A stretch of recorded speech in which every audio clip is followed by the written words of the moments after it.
And so if we do this, then we can go back to Godhead.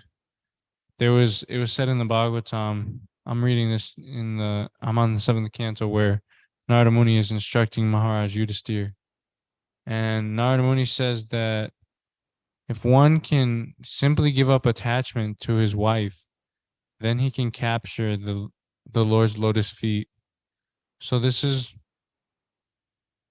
what Lord Krishna wants us to do. He wants us to give up this idea that we'll be happy through sense gratification, and give up that idea that if we don't have sense gratification, then we'll die. You know, it's really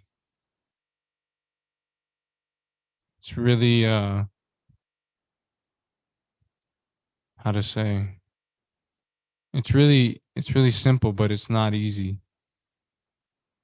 And that's why there are so many ashrams like brahmachari, grihastha, vanapras, sannyas. All of these ashrams are meant to help us get rid of this material conditioning that we need sex life. So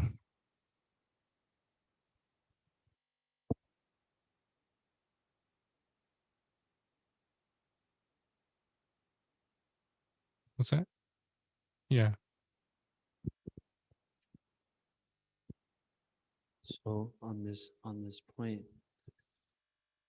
one is the Vedic system has a gradual process, right? Mm-hmm.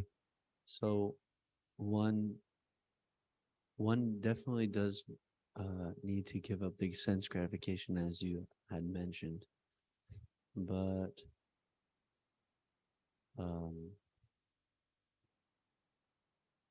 in the case of the grihasta who's taken a shelter of the ashram of married life, they're actually the attachment to the wife who's engaged in Krishna service is part of his purification. Mm. So then it takes its due course, and then both are ready to become fully dedicated for the Lord's service. And at a certain stage, the husband may decide to go to sannyas at one point, but the attachment has been transferred using that ashram to Krishna's service. So everyone has their um, uh, battleground. As you mentioned, lust is that enemy which we're trying to defeat. So there's the Gajendra pastime where Prabhupada mentions that one has to find his proper, battleground. If the elephant's in the water, then he can be easily attacked by the crocodile, right? But if they are battling on the land, then the elephant has the advantage. So according to our conditioning and Krishna's will and our right conditioning means our remaining material desires and things like that. And according to Krishna's will, uh, he may want us to purify ourselves through association with a wife who is meant to be trained as a devotee and who is training us as a devotee too. So I just thought that I would mention that. And one can know how to battle against lust by association with the pure devotees and with the spiritual master, right? Mm-hmm. They can help us. Okay, for you, this is the course. Okay, take a few years in this ashram or try out this direction like that. But you're right. We do have to give up the sense gratification. Thank you, Prabhu. Thank you. Yeah, I mean, a practical example of this is His Grace Sankarsana Das Adhikari, who is a devotee's. He was he's the spiritual master of someone who used to live here in this temple. And his grace Sankar Shandas Adhikari, he's been a householder since he was really young. I don't know when, but he literally wanted to take sannyas at a very young age. But His Holiness, His Holiness Tamal Krishna Goswami, he told Sankar Shandas Adhikari that he wanted him to get married to one of his disciples, Tamal, His Holiness Tamal Krishna Goswami's disciples, one of his disciples. And literally this whole time for like half a century, he's been married to this one woman, and they've been becoming purified simply by being in association with each other. And the amazing thing about it is that they haven't had children at all. And it's amazing, you know, they're also very strong proponents of this whole idea of brahmachari grihastha and brahmachari, you know, everything, no sex life at all. But Prabhu was right. If we need a wife in order to purify us, then we should take one, and especially on the spiritual master's orders. So,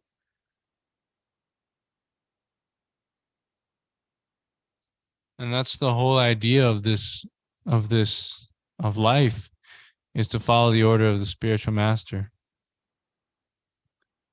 The order of the spiritual master is what's gonna take us back home, back to Godhead. And that's why it said, Oma Gyana Timirandasya Gyananjana Shalakaya Chakshuru Militam Yena Tasmai Shri Gurave Namaha. That I was born in the darkest of ignorance, but my spiritual master opened my eyes with the torchlight of knowledge. So this is why we need to respect the guru and respect his orders when he says something. Even though it may be difficult in the moment, we should always remember that he is our best well-wisher, as well as Krishna. Shri Shri Gauranitai Ki Jai. And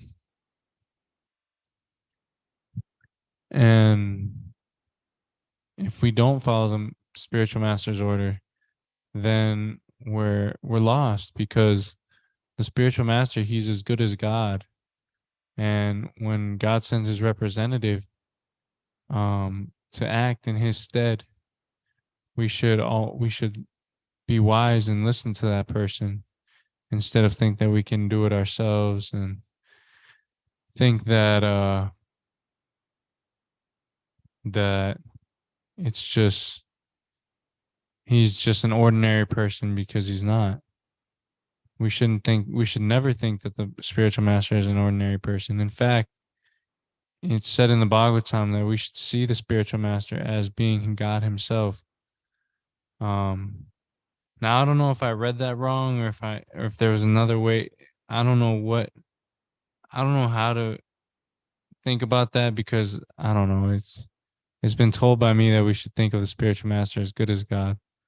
So I don't know the difference between those two, but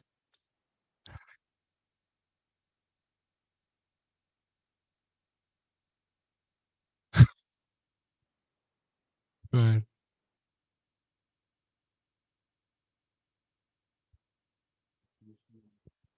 what's that? Yeah, you can. Yeah, it's stated that he's the representative. So the example is like the viceroy. Viceroy means the king's, in place of the king going to a province, he may send the viceroy who accepts all the, the receptions and everything on behalf of the king. So in that way, if somebody disrespects the viceroy, which the king has sent on his own behalf, when the king won't be pleased with that. Or vice versa, if the viceroy is received with great respect and given many gifts and proper service, then the king will be pleased. So the guru, one who always remains a fool before his guru, is actually a guru himself, meaning that that person who is always acting as the servant of their spiritual master may be empowered to be a spiritual master himself. So Krishna is the supreme spiritual master, and the spiritual master is that person who Krishna has empowered to accept service on his behalf. So it's stated by Vishwanath Chakravarti Thakur that Sakshad Dharidvena Samasta Shastrai, that according to the Shastra, the Guru is as good as God, in the sense that by service to that person, one actually pleases Krishna. And because they speak the same message. Guru speaking only what Krishna has said. And a guru wants, an example is Krishna says, surrender unto me and serve me. You're my eternal part and parcel. And the guru says, you're Krishna's eternal part and parcel, serve Krishna. But individuality is always maintained. As soon as the guru considers himself God, then automatically he's the dog, right? Oh. So as and on our level too, as disciples, we worship Guru, who's Krishna's servant, along with Krishna, who is God himself. And so they have to go side by side, and there is a distinction which has to be understood, like that. Okay. That's good, yeah.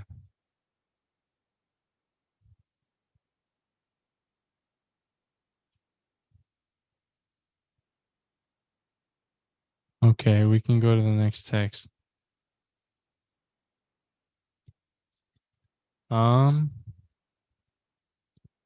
The senses, the mind, and the intelligence are the sitting places of this lust, which veils the real knowledge of the living entity and bewilders him. Purport. The enemy has captured different strategic positions in the body of the conditioned soul, and therefore Lord Krishna is giving hints of those places, so that one who wants to conquer the enemy may know where he can be found. Mind is the center of all the activities of the senses, and thus the mind is the reservoir of all ideas of sense gratification, and as a result, the mind and the senses becomes the repositories of lust. Next, the intelligence department becomes the capital of such lustful propensities. Intelligence is the immediate next door neighbor of the spirit soul. Lusty intelligence influences the spirit soul to acquire the false ego and identify itself with matter, and thus with the mind and senses.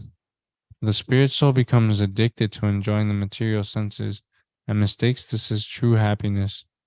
This false identification of the spirit soul is very nicely explained in the Srimad Bhagavatam. Yasyatma buddhi gunapetri dhatuke swadhikalatra dishubhoma idyatihi yatirtata buddhi salitena karhichij janeshwabhijigeshu saeva gokaraha. A human being who identifies his body made of three elements with his self, who considers the byproducts of the body to be his kinsmen, who considers the land of birth as worshipable, and who goes to the place of pilgrimage simply to take a bath rather than meet men of transcendental knowledge there is to be considered as an ass or a cow.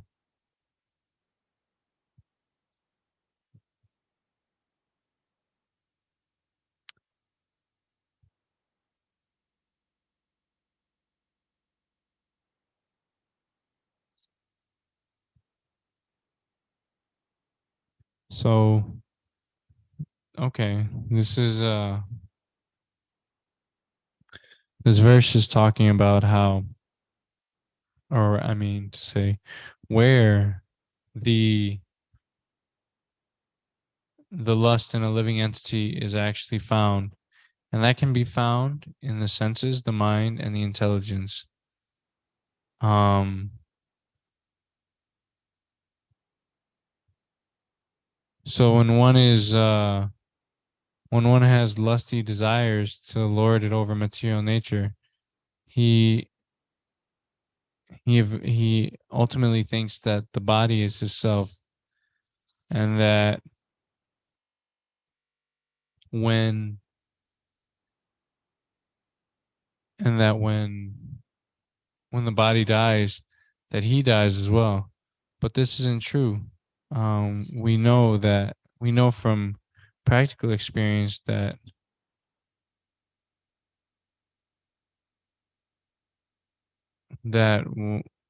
well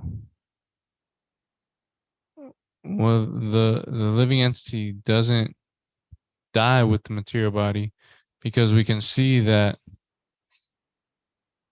in in life we see that a baby changes into a boy, and a baby turns into a child, and a child turns into a boy, and a boy turns into an adolescent, or a young man, and the young man turns into an adult, or a grown man. So we can see how even the body during the lifetime is changing in so many ways. So how could it be the that the body of a living entity simply dies, and the spirit soul dies with, and all life ends when the body dies? It's not possible, because we've changed so many bodies in the past, and it only makes sense through logic that we would change bodies in the future, that we would accept another body. It just makes sense. um so yeah, so we're not these bodies. We are spirit soul, and when one has practical realization of this, then he can be truly peaceful. Then he can go through any situation and remain fixed in his consciousness of I am spirit, I am Brahman. Um, so yes, this is and the person who doesn't, and the person who does think that the body is his self, and that his byproducts are his kinsmen, and that the land that he's born in is worshipable, it's described that he's no better than a cow or an ass, because these animals, they have no real intelligence. And so too also does the man who thinks that he is the body. Of course, we all think we're the body until we have practical realization of it. But we should strive to understand what is spirit and what is matter.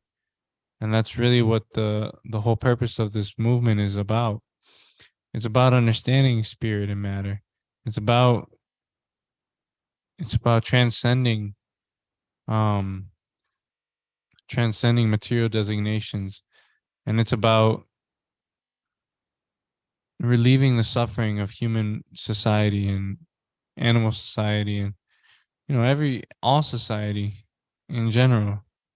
We want to help the animals, and we want to help the humans. Of course, the demigods, they don't need our help because they're helping us, but humans and animals, we want to help as much as possible. So that's why this is that's why this is it's a good investment to learn that we're not the body. Very good investment. Next text. Therefore, Arjuna, best of the Bharatas, in the very beginning, curb this great symbol of sin, lust, by regulating the senses, and slay this destroyer of knowledge and self-realization. Purport. The Lord advised Arjuna to regulate the senses from the very beginning so that he could curb the greatest sinful enemy, lust, which destroys the urge for self-realization and specifically knowledge of the self. Jnanam refers to knowledge of self as distinguished from non-self, or in other words, knowledge that the spirit soul is not the body. Vijnanam refers to specific knowledge of the spirit soul and knowledge of one's constitutional position and his relationship to the Supreme Soul. It is explained thus in the Srimad Bhagavatam. Jnanam param guhyam me vyad vijnanam samanvitam sarahasyam tad angam chagrihan gaditam maya. The knowledge of the self and the Supreme Self is very confidential and mysterious, being veiled by Maya. But such knowledge and specific realization can be understood if it is explained by the Lord Himself. Bhagavad Gita gives us that knowledge, specifically knowledge of the self. The living entities are parts and parcels of the Lord, and therefore they are simply meant to serve the Lord. This consciousness is called Krishna consciousness. So from the very beginning of life, one has to learn this Krishna consciousness, and thereby one may become fully Krishna conscious and act accordingly. Lust is only the perverted reflection of the love of God, which is natural for every living entity. But if one is educated in Krishna consciousness from the very beginning, that natural love of God cannot deteriorate into lust. When love of God deteriorates into lust, it is very difficult to return to the normal condition. Nonetheless, Krishna consciousness is so powerful that even a late beginner can become a lover of God by following the regulative principles of devotional service. So from any age of life, or from the time of understanding its urgency, one can begin regulating the senses in Krishna consciousness, devotional service of the Lord, and turn the lust into love of Godhead, the highest perfectional stage of human society, human life.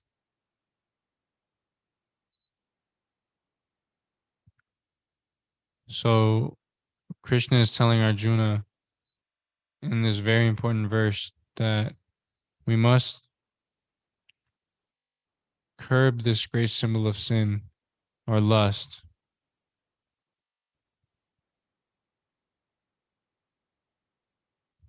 And when we do this, we we can understand ourselves and our relationship to Krishna. When we are able to curb lust, then it's easy for us to engage in devotional service. It's said in the Bhagavad Gita that we were just talking about this on Sunday, that regulation is the key to understanding what is God and what is our position as servants of God.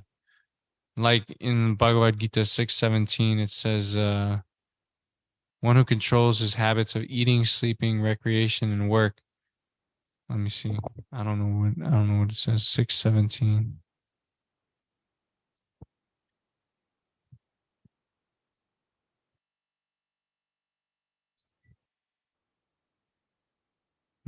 It's right here.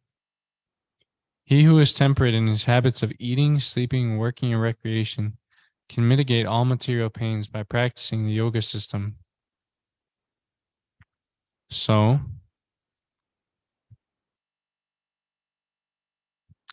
So yeah, um, this lust, it doesn't come just in the form of, even though that's the main and the most prominent aspect of lust is the sexual urge, but also another um, form of lust comes in the form of hunger, thirst, um, tiredness. Uh, so eating and sleeping, these are the main, eating, sleeping, mating, and defending. These are the main symptoms of one who still has lust in his heart. Um,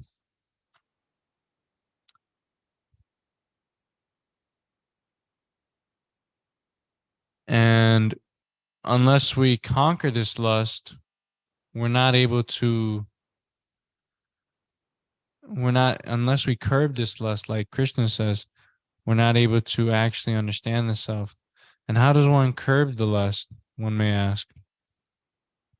Well, simply by controlling the tongue, which can be controlled by only chanting Hare Krishna and only tasting Krishna Prasadam. That's the way that we can control, excuse me, that's the way we can control these senses, is by controlling the tongue. Without controlling the tongue, we can't control anything else. I mean, it's said in the three main areas that we need to conquer is the tongue, the belly, and the genitals. And if you think about it, it's all in it.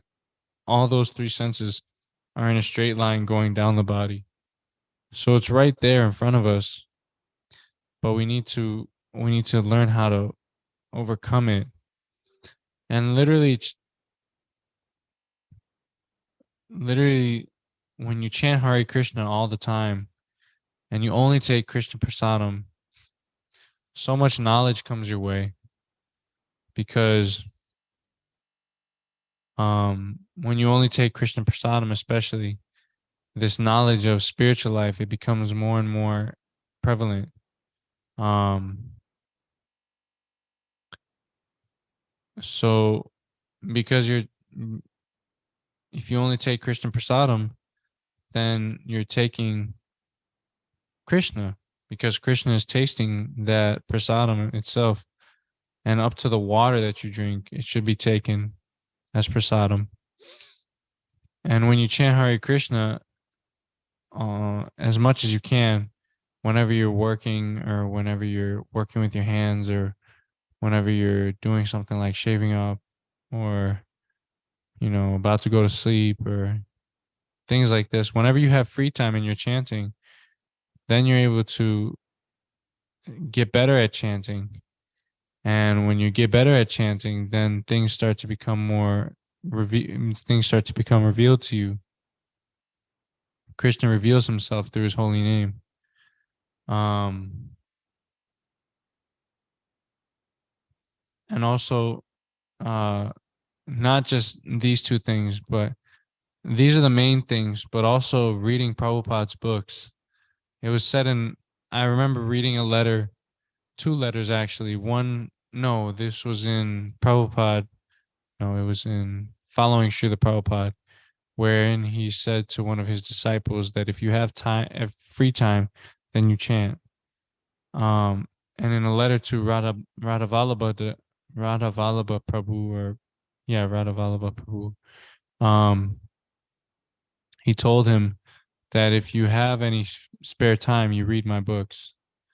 So if we start reading Prabhupada's books when we have free time, when we're sitting down and we have free time, or when we have free time to sit down, and then when we have free time in terms of, like,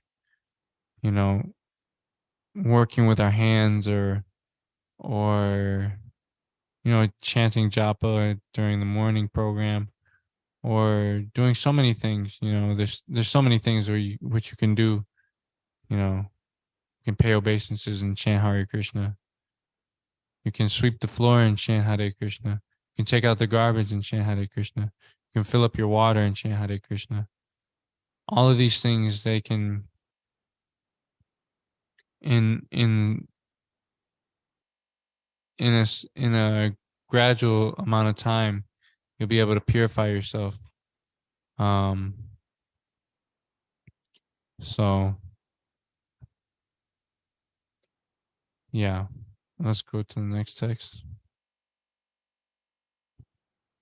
The working senses are superior to dull matter. Mind is higher than the senses. Intelligence is still higher than the mind, and he, the soul, is even higher than the intelligence. Purport. The senses are different outlets for the activities of lust. Lust is reserved within the body, but it is given vent through the senses. Therefore, the senses are superior to the body as a whole. These outlets are not in use when there is superior consciousness of Krishna consciousness. In Krishna consciousness, the soul makes direct connection with the Supreme Personality of Godhead. Therefore, the bodily functions, as described here, ultimately end in the Supreme Soul.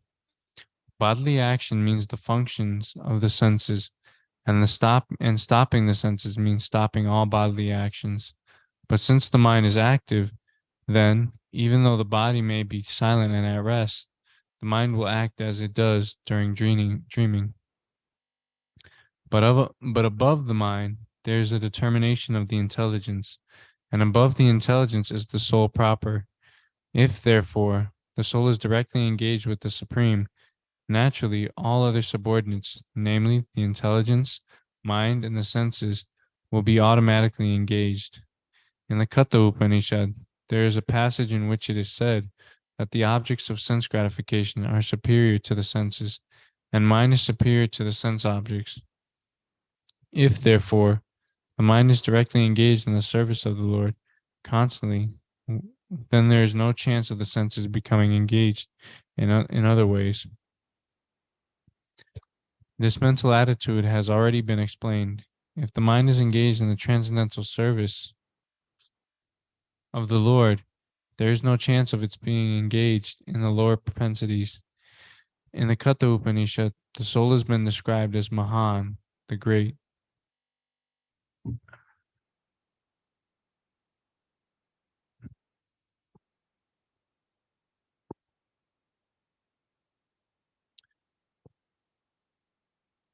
The soul has been described as Mahan, the great. Therefore, the soul is above all, namely, the sense objects, the senses, the mind, and the intelligence. Therefore, directly understanding the constitutional position of the soul is the solution of the whole problem. With intelligence, one has to seek out the constitutional position of the soul and then engage the mind always in Krishna consciousness. That solves the whole problem. A neophyte spiritualist is generally advised to keep aloof from the objects of the senses. One has to strengthen the mind by use of intelligence. If by intelligence one engages one's mind in Krishna consciousness, by complete surrender unto the Supreme Personality of Godhead, then automatically the mind becomes stronger. And even though the senses are very strong, like serpents, they will be no more effective than serpents with broken fangs. But even though the soul is the master of intelligence and mind, and the senses also, still, unless it is strengthened by association with Krishna and Krishna consciousness, there is every chance of falling down due to the agitated mind. Let me just read over this purport again because I kind of spaced out.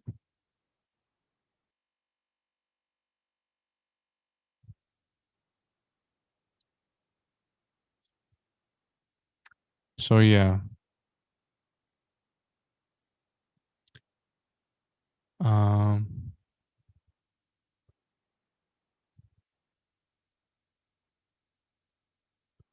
So we need to use our intelligence in order to conquer the mind.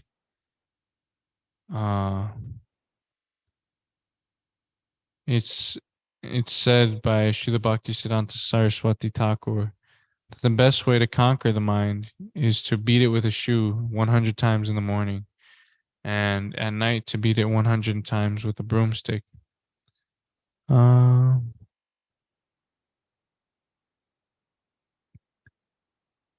and then it also says in here that if the mind is engaged in the transcendental service of the Lord, there is no chance of its being engaged in the lower propensities.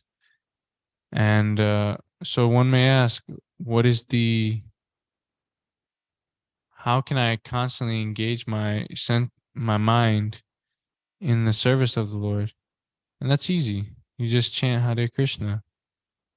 Um,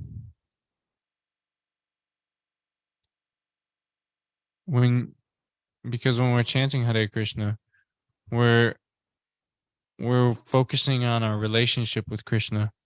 When we invite the sound vibration into our ears, in effect, we're inviting Krishna into our lives.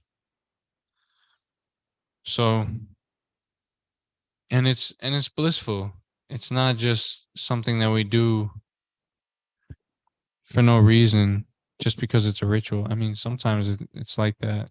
Sometimes we do it out of duty. Actually, a lot of times we do it out of duty. But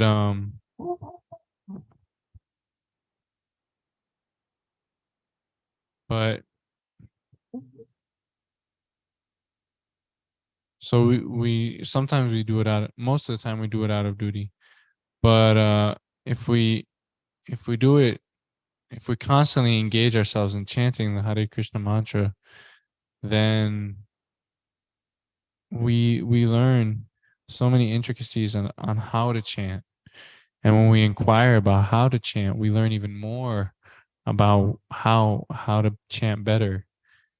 And this is the basis of spiritual life, is this meditation on the Supreme. So if we're able to take this seriously, we should take this seriously, this chanting of the Hare Krishna mantra at all times of the day, and at all junctions as well. Then we can understand. I mean, not understand, but we'll be able to understand, but also we won't be in Maya. So that's the main thing, is that we won't be in Maya. And when we're in Maya, we're suffering. But when we're in Krishna consciousness, it's just blissful. So we should take this opportunity to chant all the time, and remember Krishna at every step of our life. So thank you very much. Appreciate everyone. Hare Krishna. Srila Prabhupada ki jai. Bhagavad Gita as it is ki jai. Jai. Thank you for staying.